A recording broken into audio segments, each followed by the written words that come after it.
일주일도 평안하셨나요? 어, 요즘 바이러스가 조금 수그러드는 것 같다가 다시 또 올라오고 막 그러는 것 같습니다. 아무쪼록 건강한 게 제일이니까요. 건강을 좀 잘 챙기시고 있겠습니다. 자, 오늘 본문에 등장하는 인물은 나아만이라는 인물이죠. 이 나아만은 아람 나라의 군대 장관이었습니다. 요즘으로 치면 국방장관에 해당한 아주 고위직의 사람이었습니다. 성경은 그에 대해서 이렇게 기록하고 있습니다. 오늘 함께 읽었던 말씀이기도 한데요. 아람 왕의 군대 장관 나아만은 그의 주인 앞에서 크고 존귀한 자니 이는 여호와께서 전에 그에게 아람을 구원하게 하셨습니다. 그는 큰 용사이나 이렇게 말씀하고 있습니다. 이 나아만은 아람 왕의 총애를 받는 군대 장관이었으며 그의 주인 앞에서 크고 존귀한 사람이었다라고 그렇게 말씀하고 있습니다. 나아만 장군은 전쟁을요, 승리로 정쟁하는 것마다 승리로 이끌어 그 능력을 인정받은 사람이었습니다. 위로는 아람 왕의 절대적인 신임을 받고 있었고 아래로는 모든 백성들의 존경과 신뢰를 받았습니다. 한마디로 말해서 그는 남부러울 것 없는 그런 성공한 사람이었던 것이죠. 그러나 그에게는 남모르는 그 심각한 고민이 하나 있었습니다. 다시 1절 말씀을 보겠습니다. 여호와께서 전에 그에게 아람을 구원하게 하셨습니다. 그는 큰 용사이나 뭐라고요? 나병 환자더라. 나병 환자였다라고 말하고 있습니다. 나아만 장군은 아람 왕 앞에서 크고 존귀한 자로 인정을 받고 있는 큰 용사였지만 그러나 그는 나병 환자였던 것입니다. 그런데 어느 날 이 나아만의 아내를 수종드는 여종이 하나 있었는데 그 여종은 이스라엘 땅에서 포로로 잡혀온 그런 어린 소녀였습니다. 그 여종이 나아만 장군의 이 고민을 알게 되었습니다. 어떻게 알게 되었는지는 우리는 알 수 없어요. 말씀해 주고 있지 않습니다. 그런데 그것을 알고 자신의 주인인 나아만 장군의 아내에게 이런 말을 해줍니다. 3절 그의 여주인에게 이르되 우리 주인이 사마리아에 계신 선지자 앞에 계셨으면 좋겠나이다. 그가 그 나병을 고치리이다 하는지라. 이런 얘기를 해줘요. 자, 이 어린 여종의 말을 전해들은 나아만은 그 말을 듣고 즉시 행동으로 옮깁니다. 여기서 우리는 이 나아만 장군이 얼마나 자신의 병고침을 열망했고 또 간절히 원했고 또 그 나병으로 인해서 마음이 가난해져 있었는지를 우리는 잘 알 수 있습니다. 근데 여러분 우리가 한번 생각해 보면요. 만약에 나아만이 나병에 걸리지 않았더라면 이 나아만 장군이 그의 아내가 포로로 잡아온 그 하찮은 그 여종의 노예였던 그 여종의 말을 과연 들었을까요? 자, 어쨌든 나아만은 즉시 아람 왕에게 가서 이스라엘 땅에서 온 그 소녀의 말을 전하고 사마리아에 가서 자신의 병을 고침받고 싶다고 말합니다. 4절 나아만이 들어가서 그의 주인께 아뢰어 이르되 이스라엘 땅에서 온 소녀의 말이 이러이러하더이다 하니 그랬더니 왕이 이스라엘 왕에게 친히 친서를 써줍니다. 친서를 써주고 나아만 장군의 쾌유를 빌어 주었습니다. 6절 아람 왕이 이르되 갈지어다 이제 내가 이스라엘 왕에게 글을 보내리니 하더라. 나아만이 곧 떠날새 은 10달란트와 금 6,000개와 의복 10벌을 가지고 가서 나아만은 아람 왕의 친서를 가지고 선물용으로 그것뿐만 아니라 선물용으로 은 10달란트와 금 6,000개 그리고 의복 10벌을 마차에 가득 싣고 또 많은 수와 장수들과 호위병을 거느리고 이스라엘 왕을 찾아갑니다. 그가 가져간 선물이 얼마나 엄청난 양이었냐면 여러분 은은 그냥 놔두고요. 금만 좀 따져보면 그 양만 계산해보면 금 6,000개는 대략 2달란트 금 2달란트 정도 되는데요. 무게로는 68kg에 해당하는 엄청난 양입니다. 제가 요즘 제가 금이 없어서 뭐 팔 일도 없고 살 일도 없으니까 금값이 어느 정도 되는지 몰랐는데 좀 요것 때문에, 이 말씀 때문에 좀 찾아보니까요, 대략 1g에 지금 9만 원 정도 하더라고요. 그러니까 계산을 해보니까 1kg면 9천만 원 정도 되지 않습니까?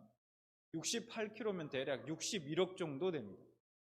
이처럼 엄청난 양의 선물을 가지고 간 것을 볼 때 아마 나만 장군의 그의 부와 권세가 어떠했는지 우리는 쉽게 짐작할 수 있습니다. 자, 나만 장군은 사마리아로 가서 아람 왕의 친서를 전해주었습니다. 6절, 이스라엘 왕에게 그 글을 전하니 일러스되 내가 내 신하 나아만을 당신에게 보내오니 이 글이 당신에게 이르거든 당신은 그의 나병을 고쳐 주소서 하였더라. 자, 그런데 이 친서를 받은, 아람 왕의 친서를 받은 이스라엘 왕의 반응이 어땠냐 하면 7절 말씀을 이어서 보면, 이스라엘 왕이 그 글을 읽고 자기 옷을 찢으며 이르되 내가 사람을 죽이고 살리는 하나님이냐? 그가 어찌하여 사람을 내게로 보내 그의 나병을 고치라 하느냐? 너희는 깊이 생각하고 저 왕이 틈을 타서 나와 더불어 시비하려 함인 줄 알라 하니. 그러니까 아람 왕의 친서를 전해받은 이스라엘 왕은요, 이 나아만의 나병을 고쳐주지 않으면 그것을 핑계 삼아서 이스라엘을 공격하려는 속셈인 줄 알고 겁을 잔뜩 집어먹게 됩니다. 내가 하나님이냐? 저주받아 걸리는 그 나병을 어떻게 고치란 말이야. 그러니까 이것은 일부러 그것을 핑계 삼아서 우리를 침략하려고 하는 계략일 것이다 라고 생각했던 것이죠. 그래서 겁을 잔뜩 집어먹었습니다. 자, 이런 상황에서 엘리사가 보낸 사람이 와서 이스라엘 왕에게 이렇게 이야기합니다. 8절, 하나님의 사람 엘리사가 이스라엘 왕이 자기의 옷을 찢었다 함을 듣고 왕에게 보내 이르되 왕이 어찌하여 옷을 찢었나이까? 그 사람을 내게로 오게 하소서. 그가 이스라엘 중에 선지자가 있는 줄을 알리이다 하니라. 그 사람을 자기에게 보내면 자기가 그 나병을 고쳐주겠다는 겁니다. 이스라엘 중에 선지자가 있는 줄을 알게 하겠다고 했습니다. 엘리사는 그 나병을 치료해 줌으로써 하나님만이 유일하신 참 신이라는 사실을 알게 하겠다는 겁니다.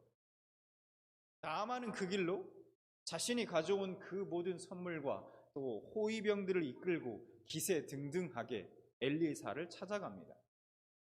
그래서 드디어 자신의 아내의 여종이 말한 그 여호와의 선지자 엘리사의 집 문 앞에 섰습니다. 나아만은 그때 어떤 기대를 했을까요? 어떤 기대를 가졌을까요? 아람 나라의 최고의 군사령관이 왔으니 당연히 엘리사가 직접 문 앞까지 나와서 자기를 영접하고 크게 환영을 해줄 것이라 그렇게 기대했을 겁니다. 그런데 실상은 어땠을까요? 엘리사는 얼굴도 내밀지 않았습니다. 한마디로 코빼기도 비치지 않았어요. 그냥 자신의 하인을 시켜서 이렇게 이야기합니다. 10절, 엘리사가 사자를 그에게 보내 이르되 너는 가서 요단강에 몸을 7번 씻으라. 내 살이 회복되어 깨끗하리라 하는지라. 그러자 나아만이 이 말을 듣고 열이 잔뜩 받았습니다. 소위 말해서 뚜껑이 완전히 열린 거죠. 화가 머리끝까지 났습니다. 그럴만도 하죠. 감히 일개 이스라엘의 선지자 주제에 그냥 하인을 내보내가지고 나한테 저 더러운 요단강에 가서 7번 씻으라고? 이게 땡이야? 이게 다야? 이런 거죠. 그래서 11절 말씀을 보면 나아만이 노하여 물러가며 이르되 내 생각에는 그가 내게로 와서 서서 그의 하나님 여호와의 이름을 부르고 그의 손을 그 부위 위에 흔들어 나병을 고칠까 하였도다. 12절, 다메섹강 아바나와 바르발은 이스라엘 모든 강물보다 낫지 아니하냐? 내가 거기서 몸을 씻으면 깨끗하게 되지 아니하랴 하고 몸을 돌려 분노하여 떠나니. 여러분, 이게 이 나아만의 말이 무슨 얘기입니까? 이런 얘기입니다. 나는 엘리사가 직접 나와서 하나님 여호와의 이름을 부르며 내 몸에 이곳저곳 상처 부위에 자기 손을 흔들면서 거룩한 그러한 의식을 행하며 나의 이 나병을 고쳐줄 거라 생각했다. 아니 그런데 감히 나를 이렇게 무례하게 대해? 어디 그뿐이냐? 나더러 저 더러운 요단강물에 7번은 씻으라고? 이게 말이나 되는 소리야? 우리나라의 아바나 강이나 바르발 강에 가서 씻으라고 해도 될까 말까인데 감히 저 더러운 요단강이라니. 이런 얘기입니다. 자, 이렇게 격분한 나아만은 엘리사의 집을 떠납니다. 그러자 그를 수행하던 부하들이 나아만에게 이렇게 이야기합니다. 13절, 그의 종들이 나와서 말하여 이르되 내 아버지요, 선지자가 당신에게 큰 일을 행하라 말하였다면 행하지 아니하였으리까 하물며 당신에게 이르기를 씻어 깨끗하게 하라 함이니까 하니. 나아만보다 몇 배 나은 것 같아요. 어쨌든 이 말을 듣자 나아만은 분을 좀 삭히고 발걸음을 요단강으로 돌립니다. 그리고 엘리사의 말대로 요단강에 들어가 몸을 7번 씻고 결국 자신의 그 나병을 고침받게 됩니다. 14절, 나아만이 이어 내려가서 하나님의 사람의 말대로 요단강에 7번 몸을 담그니 그의 살이 어린아이의 살같이 회복되어 깨끗하게 되었다. 자, 여러분, 나아만 장군이 어떤 사람입니까? 세상적으로 보면요, 앞서도 말씀드렸지만 남부러울 것이 하나도 없는 성공한 사람 아닙니까? 당시 아람 나라의 2인자로서 그 누구도 나아만 앞에 감히 얼굴을 들을 수 없는 막강한 권력을 가진 사람이었습니다. 그뿐입니까? 그 권력에 따르는 부와 명예 또한 다 가진 사람이었습니다. 그런데 그런 나아만에 대해서 오늘 성경은 어떻게 말하고 있습니까? 다시 1절 말씀 보겠습니다. 시리아 왕의 군사령관으로 나아만이라는 사람이 있었는데 그는 왕이 매우 아끼는 큰 인물이었다. 공동번역으로 보고 있습니다. 야훼께서 나아만을 들어 쓰시어 이 시리아의 승리를 안겨주셨던 것이다. 그러나 그는 나병 환자. 세상적으로는요, 부와 명예, 권력을 다 가진 성공한 사람이었지만 그러나 그는 나병 환자였다라는 것입니다. 겉은 웃고 있어도, 겉은 막 화려하고 기세 등등하고 위풍당당하고 그랬던 나아만이지만 속으로는요 절대 웃을 수 없는 사람, 그가 바로 나아만 장군이었던 것입니다. 화려하고 찬란한 계급장, 위풍당당한 나아만 장군의 그 제복 속에는 온몸이 나병으로 썩어 문드러져 가고 있던 나아만의 초라한 육신이 숨어 있었습니다. 여러분, 그런데 이런 나아만의 비극은요, 이 시대를 살아가는 우리 현대인의 비극이기도 합니다. 여러분 보십시오. 이 땅에서는 출세, 권세, 돈, 명예, 학벌, 지위 등등의 화려한 성공의 겉모습과는 달리 그 속에는 나병에 걸려 있는 사람이 얼마나 많습니까? 겉으로는 화려하고 그럴듯합니다. 보면 행복해 보이기도 해요. 남들도 인정하고 소위 성공했다고 하는 그런 소리도 들을 수 있습니다. 나름대로 세상에서 부러울 것 없이 잘 살았다라고, 잘 살아오고 있다라고 그렇게 자평할 수도 있습니다. 그러나 속은 어떠냐는 거예요. 그 속요, 자기만 아는 속, 그 속도 정말 괜찮을까요? 그 속도 정말 괜찮습니까? 혹시 나만처럼 남들이 모르는 아픔과 고통이 있지는 않습니까? 이 겉으로는 괜찮은 척, 아무렇지 않은 척 웃고 있지만 속으로는 피눈물을 흘리고 있지 않습니까? 누구에게도 말할 수 없는 아픔과 약점이 있지 않습니까?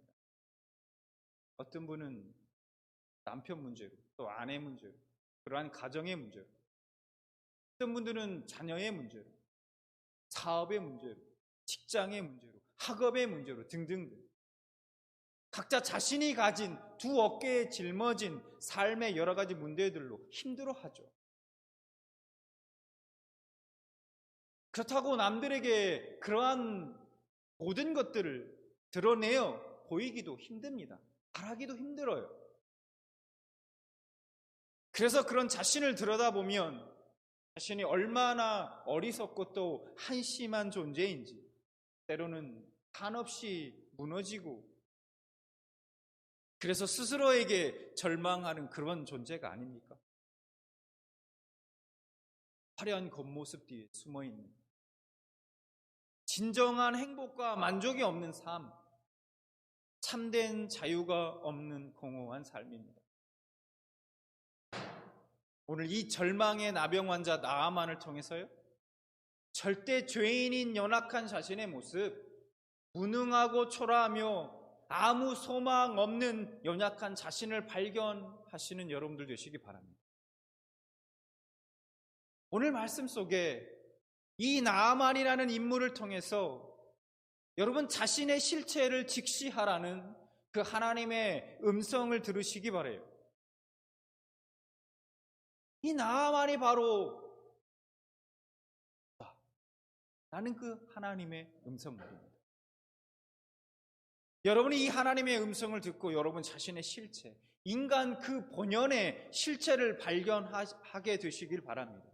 여러분 이것이 정말 너무너무 큰 은혜입니다. 그것을 발견하는 것이 이 큰 은혜가 여러분에게 있길 바랍니다. 그리고 그렇게 가난해진 그 마음, 그 있는 모습 그대로 우리의 유일한 구원자 되신 그 예수님 앞에, 주님 앞에 나아가 그 십자가 앞으로 나아가 그 십자가의 핏부림을 통해 제사함과 인생의 문제들을 해결받는 그 역사를 경험하시는 여러분들 되시기 바랍니다. 그런데 여러분, 우리가 한 가지 기억해야 할 것이 있습니다. 그런데 우리가 그렇게 하나님 앞에, 그 십자가 앞에 나아갈 때에 그 하나님의 축복을 받기까지 방해하는 것들이 있다는 거예요. 방해하는 것이 있어요. 십자가 앞으로 나아가는 것을 가로막는 것이 있다는 거예요. 자, 오늘 본문 11절 말씀 다시 보겠습니다. 나아만이 이렇게 이야기하죠. 나아만이 노하여 물러가며 이르되 내 생각에는 그가 내게로 와서 서서 그의 하나님 여호와의 이름을 부르고 그의 손을 그 부위 위에 흔들어 나병을 고칠까 하였다. 뭐라고 말합니까? 내 생각에는.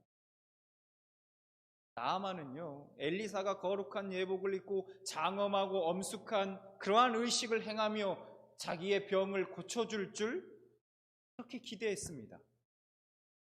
그러나 엘리사를 통한 하나님의 말씀은 뭡니까? 그런 화려한 의식, 기대하지 마. 그런 거 아닌 그냥 더러운 요단강에 가서 7번 씻으라는 것이었어요. 여러분, 우리가 신앙생활에서요, 나를 망하게 하는 생각이 있습니다. 그 생각이 뭐냐? 하나님의 말씀에 내 생각에는 하는 생각으로 맞서는 것입니다. 내 생각을 가지고서는요, 온전히 하나님께 순종하지 못합니다. 절대로요. 하나님 앞에 무릎 꿇지 못합니다. 내 생각을 내려놓아야만 비로소 하나님의 말씀에 순종할 수 있습니다. 하나님의 기적은 내 생각에는을 버릴 때, 나의 생각, 나의 계획을 포기할 때 일어납니다. 내 생각과 나의 고정관념이 무너질 때 하나님의 축복이 내게 임한다는 것입니다. 하나님께서 당신의 종을 통해서 나아만에게 말씀하셨죠. 너는 가서 요단강에 몸을 7번 씻으라. 이 살이 회복되어 깨끗하리라. 여러분, 어렵습니까? 아주 쉽고 간단합니다. 그 얘기를 들었을 때요, 이제 나아만은 야, 그렇구나. 이제 내가 요단강으로 가서 몸을 7번 씻으면 되겠구나 하고 요단강으로 가서 7번 씻으면 됩니다. 나아만 장군에게 그의 부하들이 이렇게 말합니다. 선지자가 당신을 명하여 큰 일을 행하라 하였다면 행치 아니하였으리까. 무슨 얘기입니까?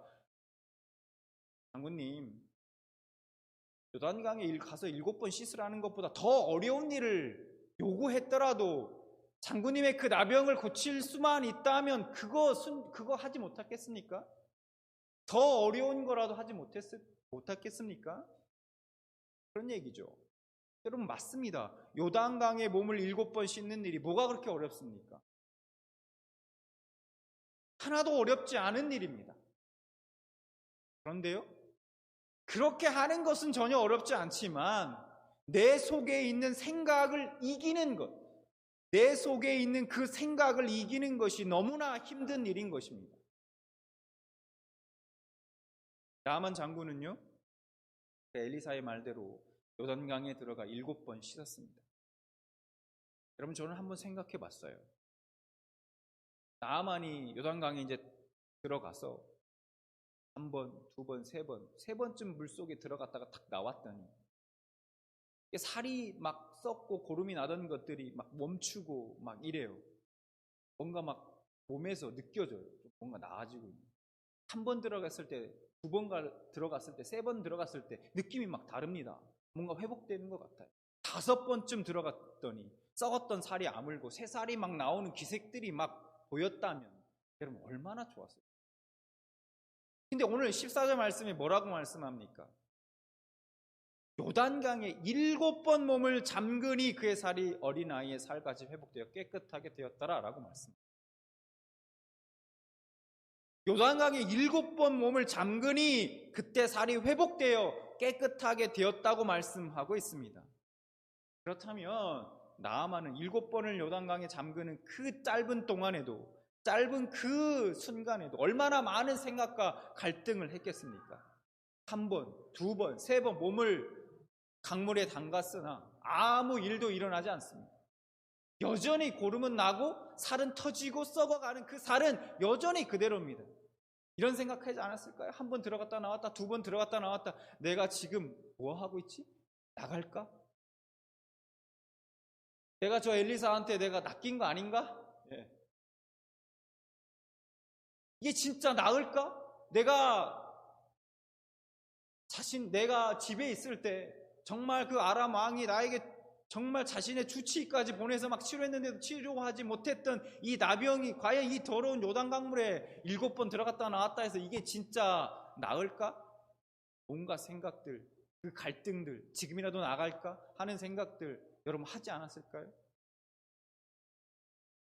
나아만은 자신의 그러한 내 생각에는과 계속해서 싸워야만 했을 것입니다. 여러분, 우리 생각과요, 하나님의 말씀 사이에서 많은 부딪힘이 일어납니다. 그때 우리가 갈등하다가 결국 하나님의 말씀을 믿지 못하고 자기의 생각을 따르게 되면 우리는 어떤 하나님의 역사도 기대할 수 없습니다. 7번 씻으라 했으면 그냥 7번 씻어야 합니다. 7번 씻으라 했으면 7번 씻으면 됩니다. 멈추지 말고 끝까지 순종해야 합니다.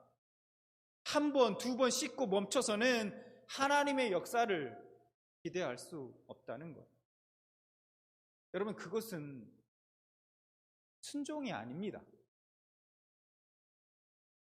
자신의 생각이 어떠하든지 그 생각을 버리고 하나님의 말씀을 따를 때 하나님이 역사하십니다. 끝까지 순종할 때 역사하십니다.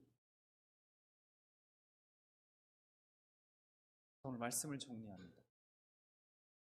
아무리 세상의 화려한 성공의 껍데기로 둘러싸여 산다 할지라도, 아무리 그럴듯한 부와 권력의 갑옷과 투구로 온몸을 휘감고 산다고 할지라도, 내 내면에 흐르는 이 영적 나병 환자로서의 이 근본적인 문제를 해결하지 않으면 우리는 결단코 이 땅에서 본질적인 행복을 누리며 살아갈 수 없습니다. 이것이 저의 말이 아니라요, 이것이 성경이, 하나님의 말씀인 성경이 우리에게 말씀하고 있는 바입니다. 그래서 한편으로는 우리 인생에 찾아오는 고통과 절망이요, 꼭 부정적인 측면만 있는 것은 아닙니다. 마치 오늘 나아만 장군에게 내면 깊은 그 고민과 살이 썩어가는 그 아픔이 있었기에 그가 스스로 이스라엘 땅으로 갈 수 있었고, 그 하찮은 소녀의 여종의 그 말에 귀를 기울일 수 있었고, 그리고 그 이스라엘 땅에서 그곳에서 하나님의 능력을 체험할 수 있었던 것처럼 말입니다. 여러분의 삶 가운데 찾아오는 고통과 그 깊은 절망의 상황 가운데서 십자가가 너의 인생에 아무런 해답이 될 수 없어. 지금의 너의 이 문제 하나님도 어쩔 수 없어. 아무 일도 일어나지 않을 거예요. 예전에도 그랬잖아. 내가 아무리 하나님께 매달리고 기도해봤자 어제와 똑같을 거야 라는 내 생각들, 그 내 생각들과 여러분 싸워 이기시기 바랍니다. 그 내 생각들을 무너뜨리고 주님의 말씀에 온전히 순종할 때, 그리고 우리의 유일한 구원자 되시며 치료자 되시는 그 예수 그리스도의 십자가 앞으로 나아가 그 십자가의 핏부림을 통해 죄 사함과 인생의 문제들을 해결받는 역사를 경험하는 여러분들 되시기를 바랍니다.